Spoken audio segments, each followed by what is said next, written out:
प्रिय विद्यार्थियों, BA first year राजनीति विज्ञान के विद्यार्थियों के लिए हैं। राजनीति विज्ञान में ये शुक्र का तीसरा वीडियो है। सभी विद्यार्थी वीडियो को लाइक करें, सब्सक्राइब करें। राजा कैसा हो, उसके क्या कार्य हो, क्या योग्यताएं हैं, इस पर शुक्र ने प्रकाश डाला है। शुक्र के अनुसार पहला राजा प्रजा सेवक राजा हो। प्रजा सेवक राजा बताया है।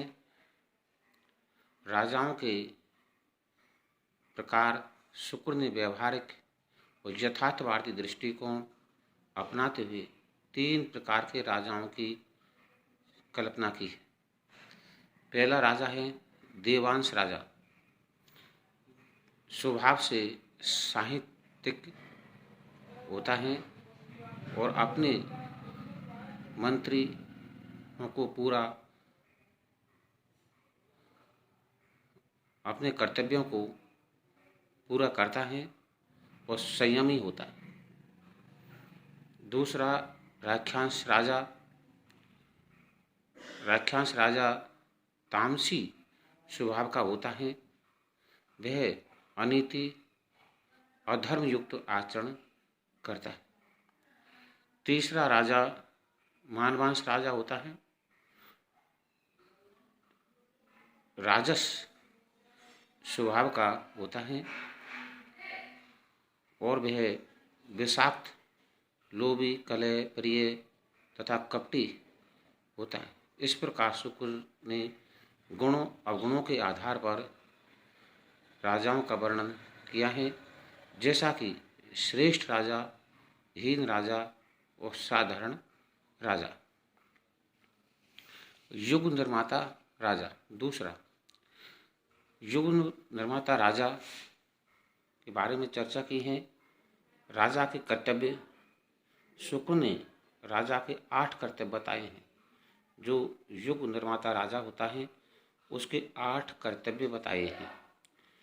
जैसे नंबर 1 दुष्टों का दमन करना, दूसरा प्रजा पालन करना, तीसरा दान देना, चौथा राजस्व यज्ञ करना, 5वां न्यायपूर्वक कोष एकत्रित करना, छठा अन्य राजाओं से कर प्राप्त करना, 7वां शत्रु राजाओं का वधन करना और 8वां भूमि अर्जन करना। इस प्रकार युग निर्माता राजा के बताए हैं। उत्तराधिकारी का नियम बताया है कि राजा का उत्तराधिकारी कैसे बनाया जाए। उत्तराधिकारी नियमों में राजतंत्र प्रणाली को अपनाया है। जैसे नंबर 1 पैतृक सिद्धांत कि पिता का ज्येष्ठ पुत्र ही राजा होगा। दूसरा ज्येष्ठादि सिद्धांत, वही है पैतृक सिद्धांत। तीसरा शारीरिक परिपूर्णता वाला योग्यता के सिद्धांत को मान्यता दी है। पहले राजाओं को युवराज बनाना चाहिए।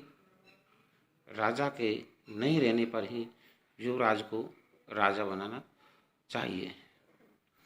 राजा की सुरक्षा पद के बारे में शुक्र ने कहा है कि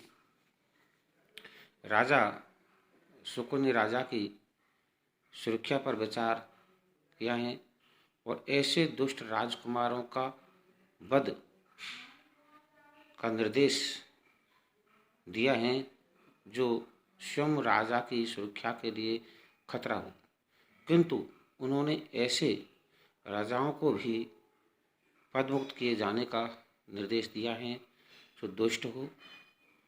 दुष्ट राजाओं को पदमुक्त करने का दायित्व पुरोहित को सौंपा गया है।